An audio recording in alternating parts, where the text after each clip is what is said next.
Ya,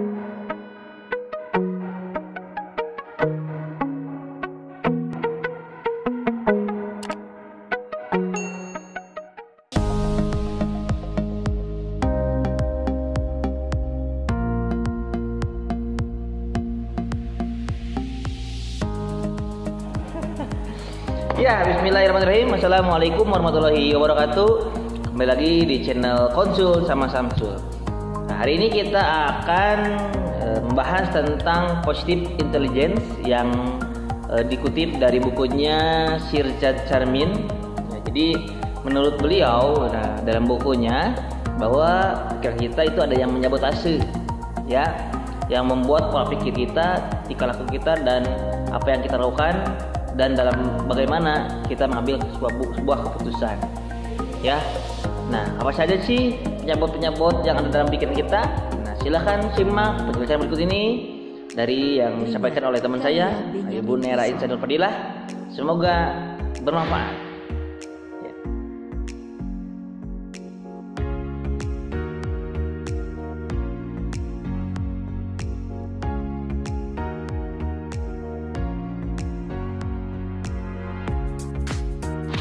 Hakim. Jadi seringkali sadar atau tidak sadar ya, kita itu sering menghakimi diri sendiri atas kegagalan yang terjadi dalam hidup. Jadi misalkan gini, Ner, kamu mah emang nggak bisa. Mungkin saya mah gitu. Saya mah emang nggak akan mampu melakukan itu semua gitu.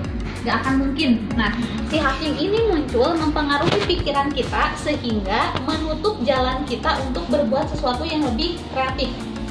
Dan akhirnya kita tuh jadi orang yang terus-terusan menghakimi tanpa ada kreativitas. Dan akhirnya tujuan hidup kita, cita-cita yang sudah kita catat dari tahun ke tahun itu tidak pernah terwujud, ya.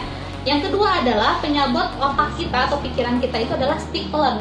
Nah, stickler ini tipenya orang tersebut selalu menuntut kesempurnaan, ya. Padahal si kesempurnaan itu hanyalah milik Allah. Jadi orang yang perfeksionis itu sebetulnya menurut buku ini itu nggak bagus.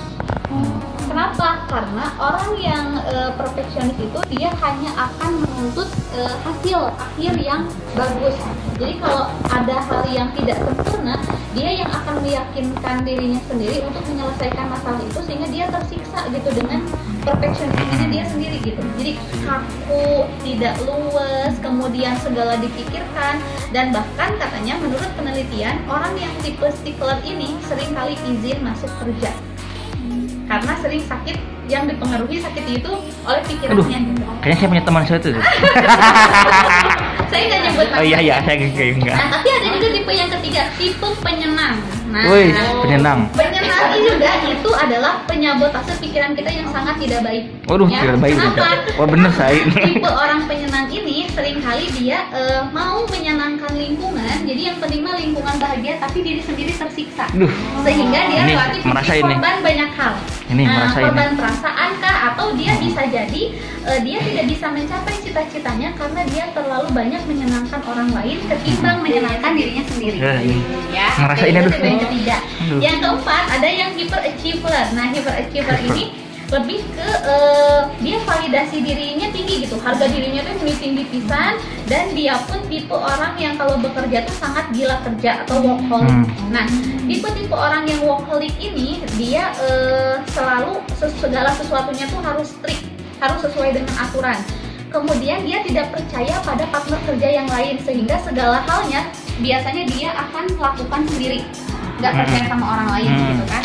Nah, ada tipe yang kelima. Nah, tipe yang kelima ini mirip-mirip dengan tipe penyenang, yaitu tipe korban. Jadi dia selalu berkorban demi orang lain. Dia mah capek juga nggak apa-apa, yang penting aku udah berkorban untuk orang lain. Padahal dia sadar bahwa dia juga butuh untuk bahagia dan dia tidak mau dikorbankan. Gitu, sehingga cita-citanya, kemudian harapan hidupnya itu relatif tidak bisa tercapai karena dia mengorbankan dirinya secara tidak sadar terhadap orang lain, dan itu dipengaruhi oleh pikiran kita sebagai korban. Nah, kemudian ada yang keenam adalah hiperrasional. Nah, hiperrasional itu jadi ini mah yang hiper banget dalam hal menilai benar dan salah. Jadi orang yang hiperrasional itu benar adalah benar, salah adalah salah. Sehingga ketika ada orang yang salah, dia akan melabel orang itu selalu salah, dan dia akan memastikan bahwa orang yang selalu salah ini tidak ada di dalam lingkungan dia. Ini juga nggak baik, karena kenapa? Karena dalam sebuah organisasi warna itu justru harus ada kan gitu, warna orang yang kayak gini, kayak gitu, kayak gitu. Jadi yang hiperrasional juga tidak baik. Nah kemudian yang ketujuh ada yang hiperwaspada. Nah yang hiperwaspada itu jadi kan sifat waspada itu memang harus ada ya di dalam pikiran kita, dan itu salah satu intelijensi kita gitu, intelligence question kita. Tapi kalau sudah jadi hiper, itulah yang tidak baik gitu. Kenapa? Karena ada cerita nyata yang mengisahkan ada seorang wanita yang dia sangat hiperwaspada. Kemudian dia menikah dengan seorang laki-laki yang tidak kebetulan dia punya profesi sebagai pemadam kebakaran batu bara. Jadi perusahaan batubara atau tambang gitu kan. Sehingga ketika perusahaan tambang itu mengalami kebocoran gas atau misalkan ada kebakaran, ya otomatis ledakan yang ditimbulkan itu luar biasa ya gitu. Nah si istrinya ini, si perempuan ini sangat waspada dan sangat merasa cemas ketika suaminya misalkan tengah malam ditelepon tiba-tiba oleh perusahaan harus memadamkan api di kebakaran tambang tersebut. Nah dia karena saking hiperwaspada, dia menjadi cemas, dia seolah-olah akan mati menghadapi kesulitan yang dihadapi oleh suaminya. Padahal maksudnya yang harusnya cemas kan suaminya ya yang mau menghadapi kebakaran, tapi karena dia tipenya hiperwaspada, dia jadi takut, dia jadi cemas sampai dia minum obat tidur sampai overdosis dan meninggal. Itu cerita nyata. Was-was, udah was-was. Karena saking was-was, karena saking takut kehilangan suaminya, takut suaminya terluka gitu, karena ada kejadian atau pengalaman yang membentuk mungkin di masa lalu tidak baik ya. Kemudian yang kedelapan adalah kegelisahan. Kegelisahan ini lebih ke anxiety ya, ataupun kalau anak muda mah sebutnya teh galau gitu. Jadi yang gelisah mah biasanya sulit tidur, atau misalkan tidurnya tuh sangat larut malam, atau dia tidur dengan cepat tapi jam 3 atau jam 1 malam itu biasanya dia terbangun kemudian gelisah memikirkan apa yang akan terjadi hari esok, mampukah dia. Nah gitu, jadi mulai ada kecemasan atau anxiety bahwa dirinya tuh kayaknya nggak bisa atau apa gitu, tapi gelisahnya tuh tidak bisa diungkapkan. Nah itu juga salah satu penyebab pikiran yang paling buruk. Yang ke-9 adalah pengendali. Nah, pengendali ini beda dengan leader ya. Jadi, kalau leader memang dia pasti mengendalikan organisasi, hanya mengendalikannya dengan tujuan yang sudah disepakati bersama. Nah, tapi kalau si pengendali di sini, dia mengatur orang, tapi dia tidak istilahnya tidak menjalin kesepakatan dengan orang lain. Jadi, ngendaliin lo yang nyetir orang lain gitu, tanpa dia meminta persetujuan apakah orang yang disetirnya itu senang ke dia atau enggak gitu. Jadi disetirnya orang teh harus nurutin, kalau nggak nurut ya berarti kamu bukan tim aku gitu, kamu akan aku depak gitu, kayak gitu. Otoriter bu ya, otoriter banget gitu kan, tinggi banget gitu, si kendalinya tuh tinggi banget sampai orang lain tuh diperlakukannya kayak robot gitu. Padahal di komputer aja you are not robot gitu. I am not robot. Gitu. Nah, yang terakhir tipe penyabot yang tidak disadari dan itu ada di pikiran kita adalah tipe penghindar. Nah, tipe penghindar biasanya dari masalah. Tipe orang yang contohnya misalkan menghindari masalah, aku mah cinta damai, aku nggak masalah gitu. Ngerasa oke gitu. Seperti itu gitu.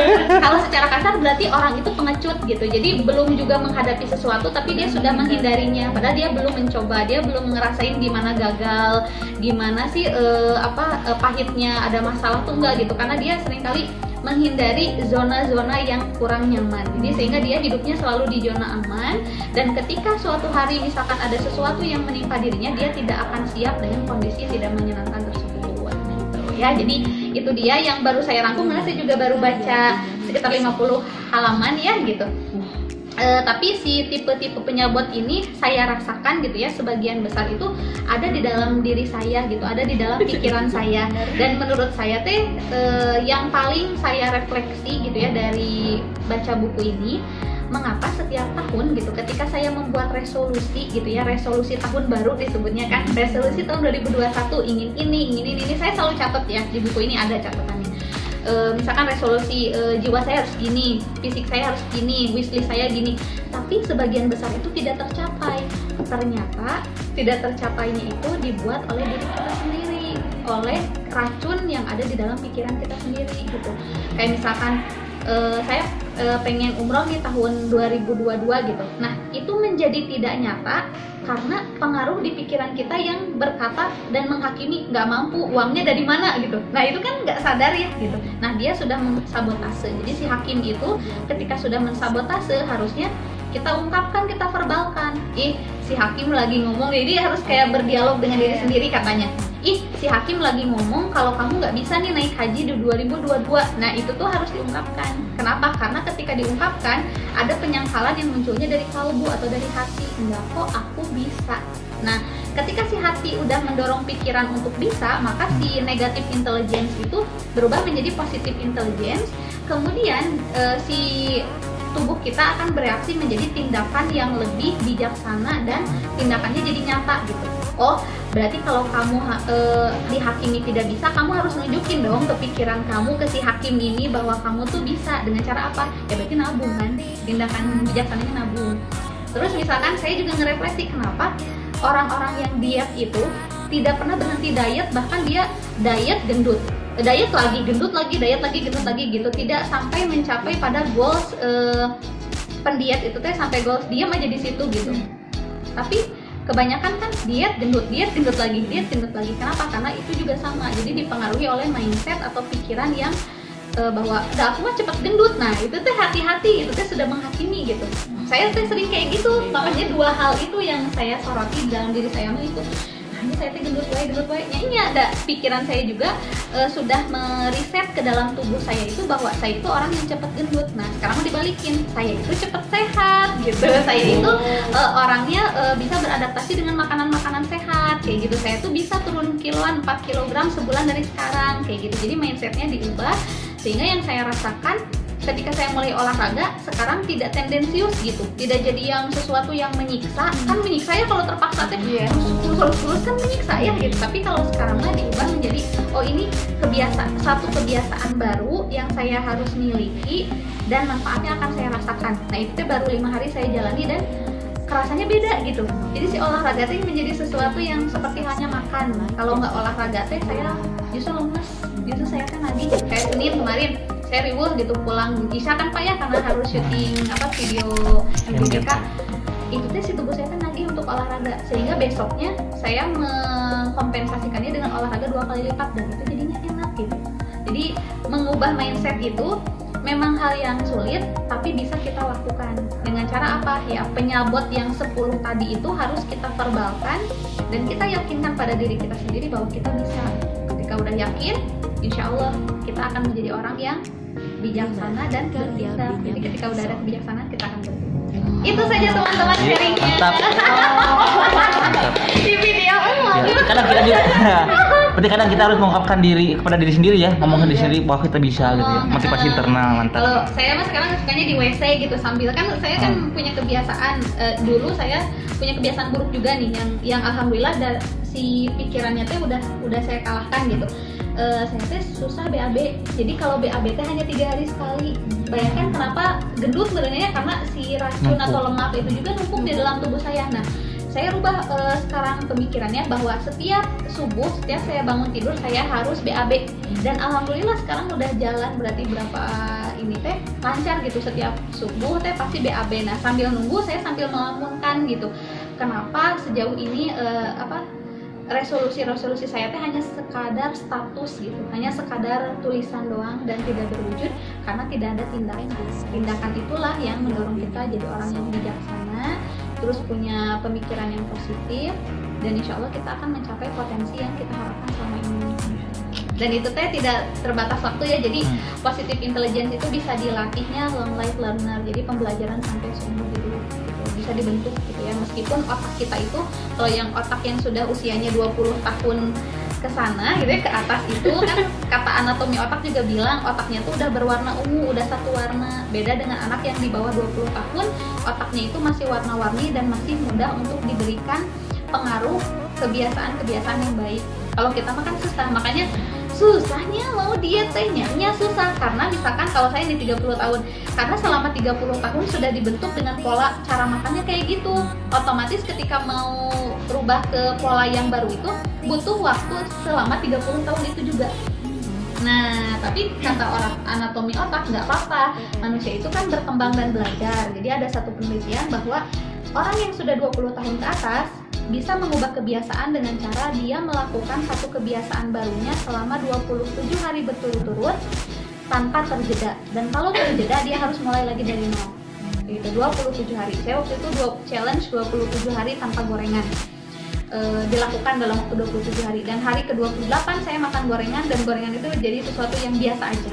Kan kalau dulu mah gorengan is my favorite gitu. My favorite snack, kalau lamun sama cengeng gitu. Enak nikmat pisan. Tapi setelah 27 hari tanpa gorengan, waktu itu tanpa bala-bala dan bihu, alhamdulillah gorengan bala-bala teh asa jadi yang kalau ada ya dimakan, tapi cukup satu. Kalau dulu kan 5, 6. So sampai dulu teh kolesterol saya tuh selalu tingginya dan pundak saya tuh selalu sakit gitu. Dan dalam 1 bulan itu saya butuh 2 kali pijat refleksi di tunanetra gitu. Nah, bakso teh sesuatu, bakso cilok Pak Samsul tahu sendirinya pasannya menmagi cilok teh saya tuh cikin gitu. Karena mungkin kolesterol. Nah, dirubah tuh biasanya sama 27 hari itu gagal video. Dalam setahun teh gagal terus asli. Dalam setahun teh hanya sekali saya berhasil, tapi ketika sekali itu berhasil, saya lepas dari bakso 27 hari, sampai sekarang saya ngeliat Miun jadi sesuatu yang biasa aja. Bahkan kemarin kan di sini ada takdiran baksonya, saya tuh tidak seperti orang lain yang ekstra bakso, enggak. Udah ngerasa, nggak apa-apa bungkus aja. Dan pas sore dimakan itu nggak enak, nggak kayak bakso yang dulu saya rasakan. Bakso itu wow gitu, kayak Upin Ipin ngebayangin ayam goreng gitu, ngebayangin bakso. Sekarang mah nggak gitu, nggak.